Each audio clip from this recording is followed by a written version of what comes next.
To end up with this, we're going to start where most bases start, a standard 2x2. The first thing we could do is put a triangle on any side, and we're going to put 2 single doors on it like this. We'll close in the rest of the 2x2 just simply with walls, and then we can throw on a ceiling. We want the first door here to swing in, and the second one to swing out so that we do have some protection from the front. Next, we'll just seal the rest, and now we want to place out TC. Depending on where you put your door, you'll want your end result to look like this. Now we'll put the wall hard side towards the TC, and we'll build a shelf in the middle of the left side square for our loot room later on. Just like that. Now we can add a triangle, which will give us even more storage, and just simply add door frames when you can. Now people do 2x2s in different ways, resulting in generally the same thing, so I'll show you what my group builds. We place everything like this. We always go to a tier 2 right here, sometimes even a tier 3. We use 3 or 4 furnaces, 2 always for metal and the rest for sulfur. Place your wood doors if being contested and metal ones as soon as possible. If built exactly as shown here, it will cost you this much. As we progress, we'll want to add a layer of horizontal triangle honeycomb. We'll have to do something special in the front here, but the rest can get the normal walls. I've said this in a video before, but I like to add the roofs first here, which makes everything a bit more convenient to build from the ground.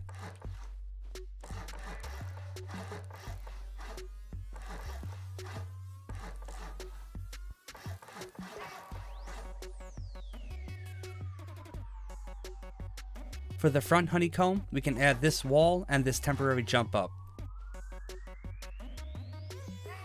The first thing we'll do up here is upgrade the top to metal, which will then make the base 8 rockets to raid from every direction. Of course, once you get garage doors in here too. This is where we add Sven's offset bunker. You can copy the steps I do in the video exactly, or you can check out Sven's video about this, which will be linked in the description below, because there are many cool things you can do with this concept.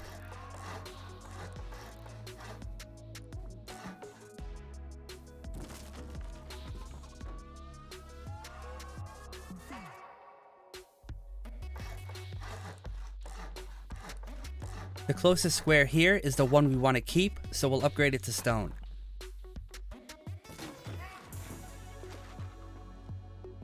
Once we have this set up, we are nearly done.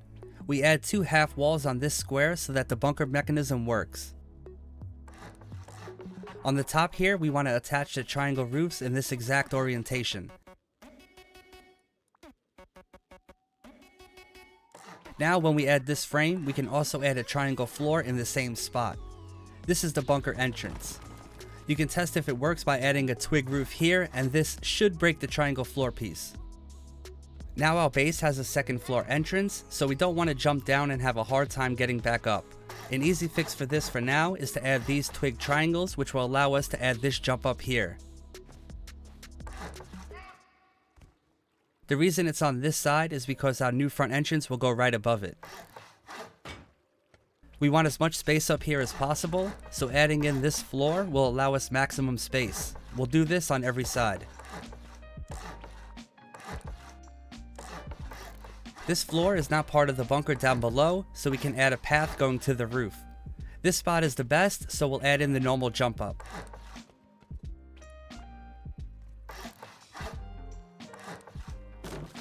The rest of the ceiling can be closed off.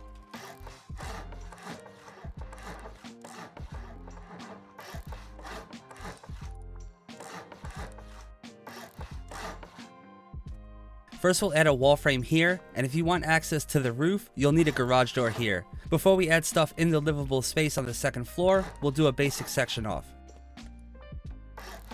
Our base now has a working offset bunker, roof access, and much more room to live in. Next we'll want to get the footprint of the shell down with this square on each corner. We will have to break this jump up, but we'll add another one right away. The build order starts in this triangle and comes out a square. Next we build these 2 foundations to get the second square in here. The 2 foundations we break here should be made of twig, not stone. Add in this extra triangle, and our new jump up is this half wall.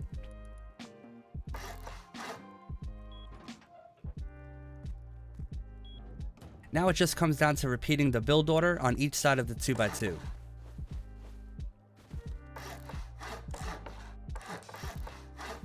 Since the footprint is symmetric, we can do the build order in either direction.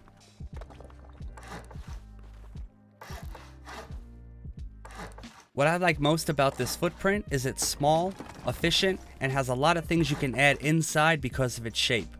When it's finished, it looks like this. Next, we want to bring up the shell one level, but we have to be careful here. We need stuff in the right spots. So using the entrance as a reference, we'll want to add a double door on this square and another double door on this square on the other side. The two other sides are special as well. This is because we have the offset bunker on one of the sides here. We have to put a high foundation here so that we can place the roof on the floor when we need to open the bunker. In the interest of symmetry, we will do the same thing on the other side. Above the raised foundations, we can add a full wall on top. This will make it slightly higher, but this will work in our benefit later on.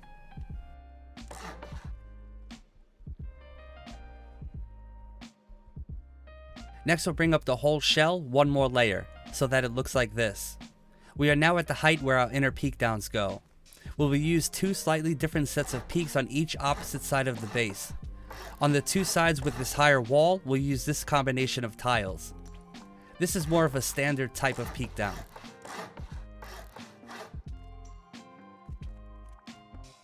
On the other two sides, we'll build the triangles out first so that we can attach these two floor frames in these exact positions. These line up with the wall socket down there so that we can turn these into the game lights peek downs.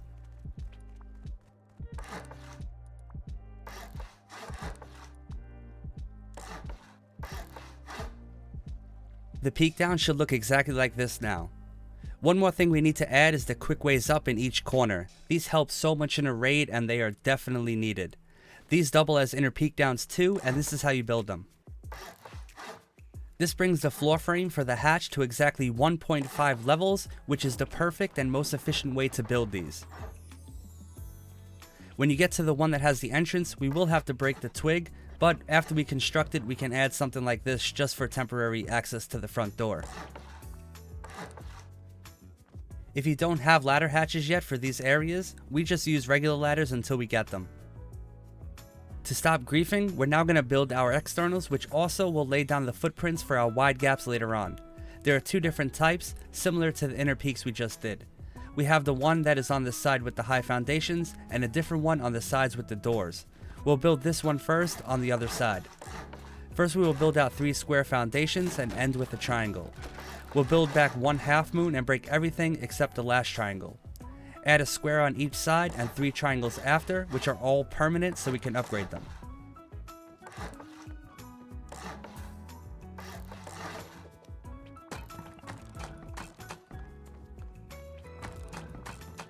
We'll want to replace the squares so that we can get a square in the middle to build out to the TC. This is what it should look like now.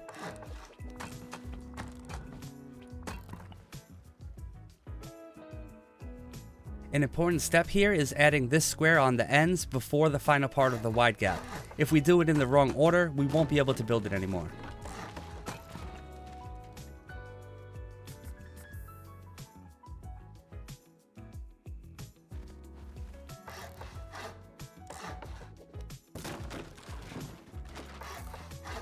Now if we look at the extension out to the TC, it is 3 squares with a raised one in the middle. The raised one will be for our gatehouses when we are ready to compound.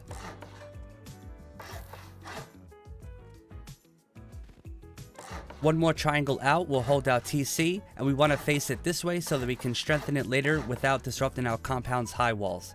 You could add a garage door here instead of a window, but I personally like the windows.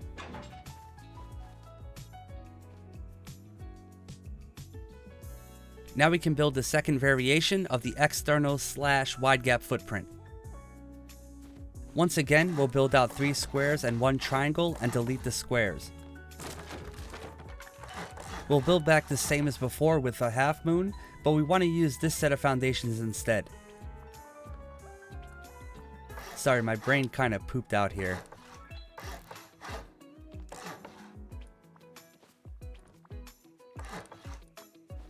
Remember to add the square on the end of the core before this final triangle.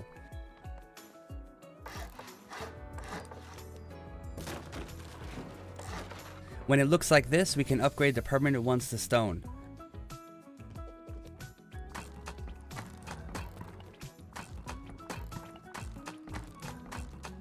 On this side, we'll want to complete the circle.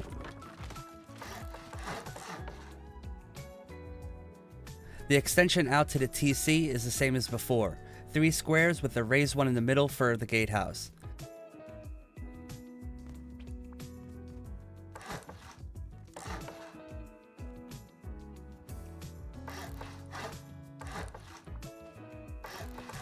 The TC goes the same way as the last one, but I won't be able to place it in the video because of this. You know what? Actually,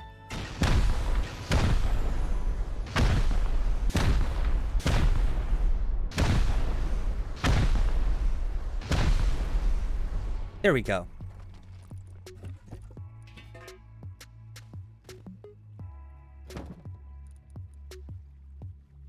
Now we have all of our externals built and we can start adding onto our main core.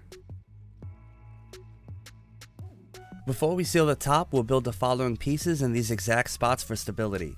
To save your time in the video, I will be building everything in its final building grade, but in a real server, upgrade as you get the materials. These pieces here will bring up enough stability to the top to build the main loot. Next, add in the hatches into the frames and seal the edge with sheet metal like this. This is the main point of the shell shape. It allows us to have a circle-shaped main loot room right up here. Since we want our main loot to be the most secure, we'll make the floor of it out of high qual.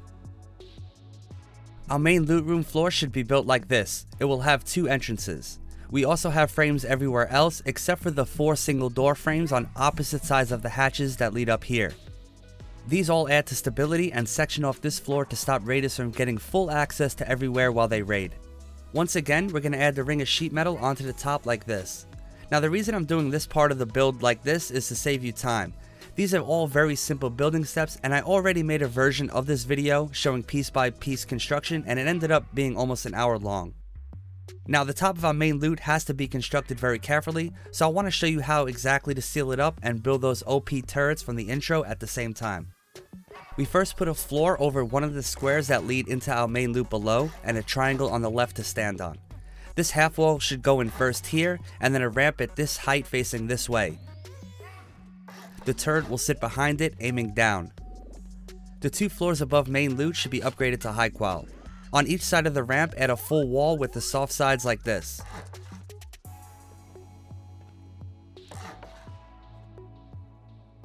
Build the exact same thing on the other side then.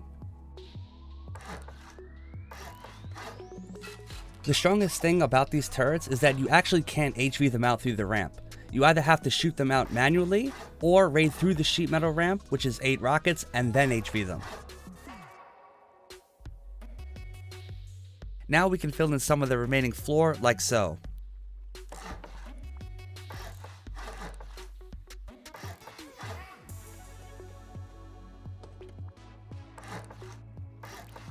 Now the circle in the middle cannot be filled in the same way or will block the vision of the turrets, so we have to fill it in like this. We'll build the 2 half walls on each side like this. With those in, we can fill in the top like normal with triangles. This will bring it all up one more half height and the turrets will have full vision below. Different groups will prioritize different things. Now building main loot is a big commit with the materials that it uses, so some will tend to build the compound out before it, so before we go any further I will show you how to build the compound. It's really simple. Each of the gatehouses can be built like this. There will be turret compartments on each side in these triangles. For the doors we'll use a garage door in the back and a single door in the front. This will match the 4 rocket raid cost that is the high external stone walls. Windows on each side which will have entry cut off by these triangle slanty roofs on each side. These are pretty much the meta style gatehouses and give pretty cool angles to fight from while not allowing entry.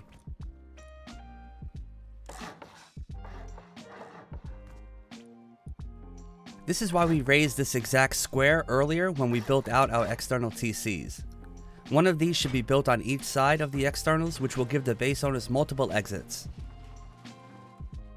Once that is done, we can add in the external walls. With the gatehouse on our right side from the outside, we're going to build out 2 high walls, then a gate, and then another single high wall, in that order. Now, after placing the first 2 walls, it is in my opinion easier to place a wall on the left side first, and then add the gate in the middle. The reason we use gates at all when we have gatehouses already is for things like horses, snowmobiles, and cars. You can add these or not add them all, depending on your situation. Remember to add your barricades to your gatehouses. To get the maximum number onto the top like this, we can use one of the oldest tricks in the book. If we first add some twig floors onto the edge, it will allow us to place them a bit further over the edge like so. Now if we break the twig, the barricades will actually stay. Every gatehouse suffers from this though. Someone can place this configuration and jump over your barricades. To stop this from happening, simply add a siren light or something like that to each top piece like this, which won't allow anything at all to be built in that spot. Now once our main base is this height and our compound is done, we should add in our frames for our wide gaps. This is because the entrances into our defense floor and our wide gaps will be right on this level too. Before we build up the frames for our wide gaps, we need to finish the exits from our core. This is really simple and one goes on each exit.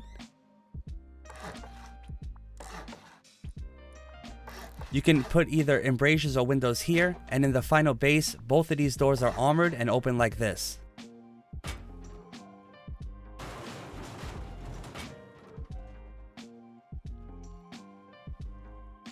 For the frames, the first thing to remember is that each of these end squares goes up 3 stone frames.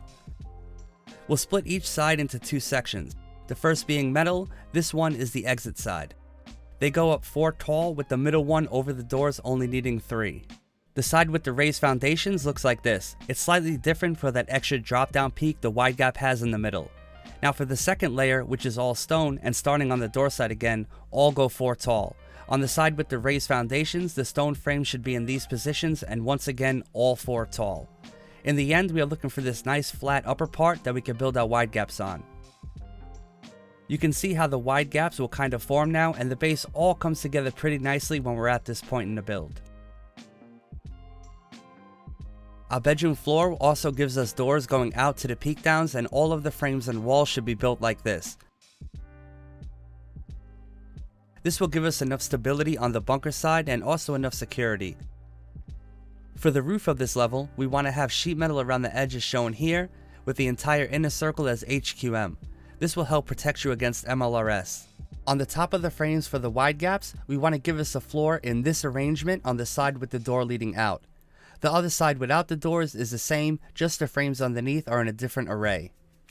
Before we build the wide gaps, let's build each corner section. Starting with a triangle here that will house a turret.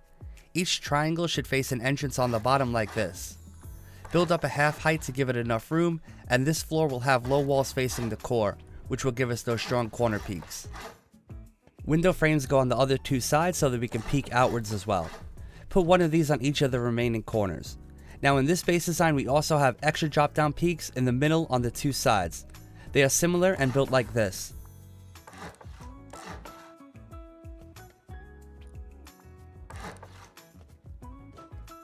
Next, the wide gaps. On each side with the door leading out, the floor tiles should be in this arrangement, giving us this set of wide gap peaks. The other 2 sides should look like this.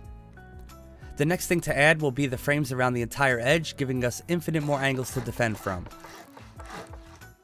Now on each corner, we want to add a floor here and then 2 windows above. These will always be offset by 1/2 height. We'll need just a tad bit more stability to finish the very top of the roof. On the side with the doors, add these stone frames in this orientation. This will make much more sense in just a minute. Now once again, the other side has a slightly different arrangement. At this time, we should build up our way to the very top roof. This can be built like this, and then should be repeated on the other side that has the extra drop down peak.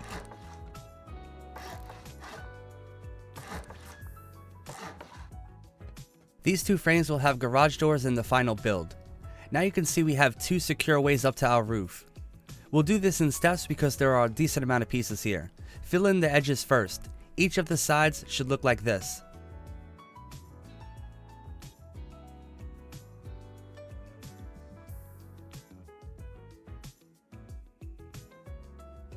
Now the second step is to fill in the inner roof. This should be done out of sheet metal. Now I built it out of twig here to differentiate it from the outer ring. To build our ways up to the top, we'll use what we built before. First, add garage doors like this. Now adding a horizontal embrasure when you can makes these even stronger.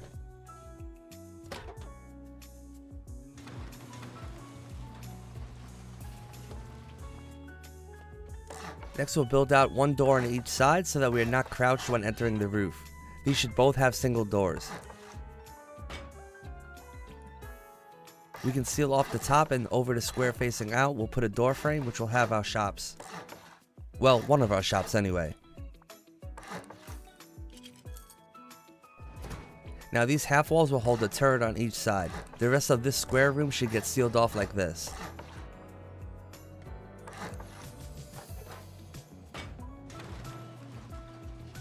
Put a triangle on the top of each turret compartment to make them harder to hit.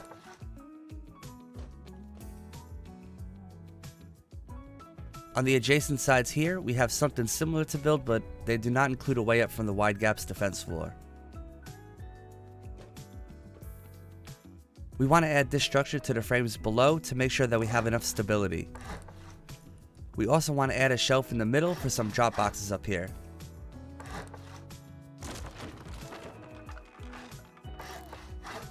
The rest of the structure is quite similar to the jump up, but we have frames here to hold up the turret compartments instead of single doors.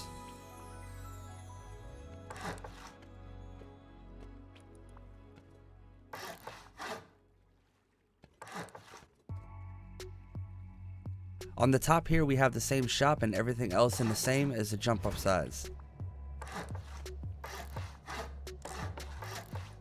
You can also put a large box and bed up here to have 4 extra bedrooms, or another place to have kits for a raid defense.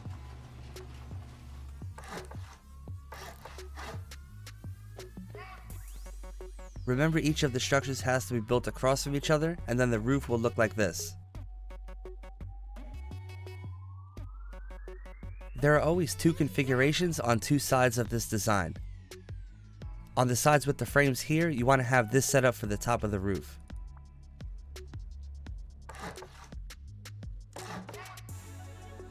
Although I am flying around in the video, all of this stuff can be easily placed while standing on the roof. The reason I'm flying around like this is to show you a wider angle of the pattern that you actually have to build.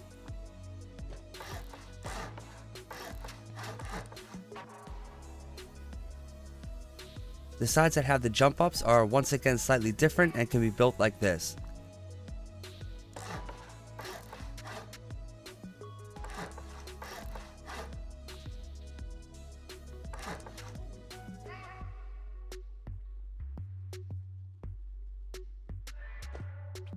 Each of the squares in the corners can get 2 single door frames like this facing the center of the roof.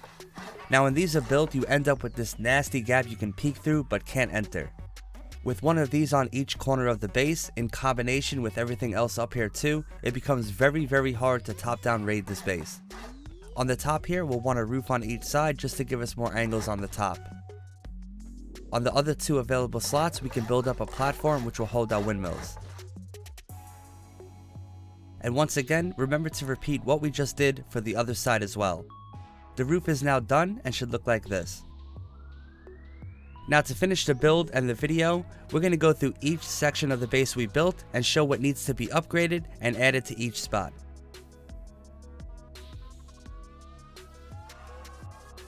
In the shell, we want to upgrade the foundations to metal, the walls, and all of the honeycomb on the first and second floor. The only exception to that is the bunker pieces, which all need to be HQM. I like to also add lockers and drop boxes all around. You can add in the cell gates if you want, they are preference. A turret in each corner as shown, and the 2 raised foundations on either side of the shell should also be armored.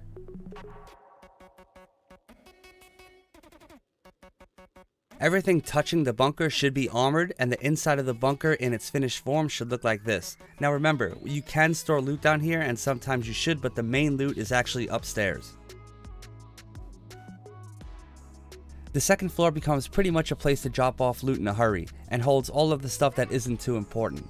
It's mostly personal preference here.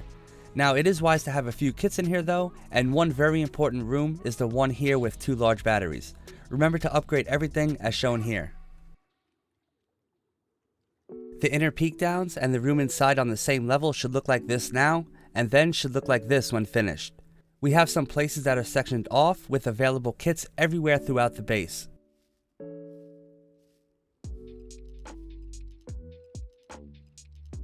In the middle we have our smelting room, mixing tables, furnaces, and places to put all that sulfur and charcoal as you pump out thousands.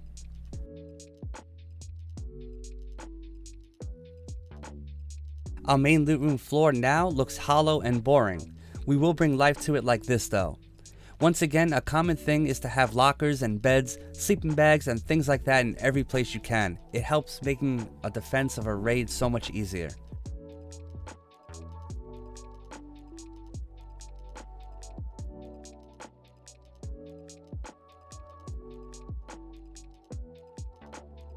Our main loot room looks like this when it's finished.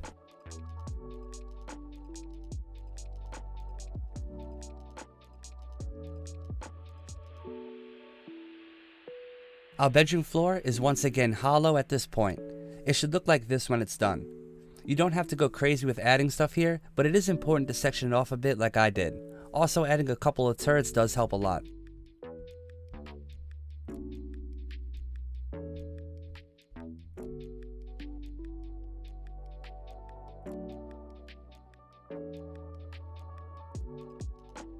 And here we have the before and after of the top of the roof. Now, a lot of people move loot from raids using helis, so adding some drop boxes up here is always a good idea. We have our 4 shops fully functional, so you could sell off all the stuff you don't want for stuff you do need like sulfur. We also want all of these turrets to be added in where we build those compartments. I see beds being put up here a lot too. It's always smart to have more respawn points.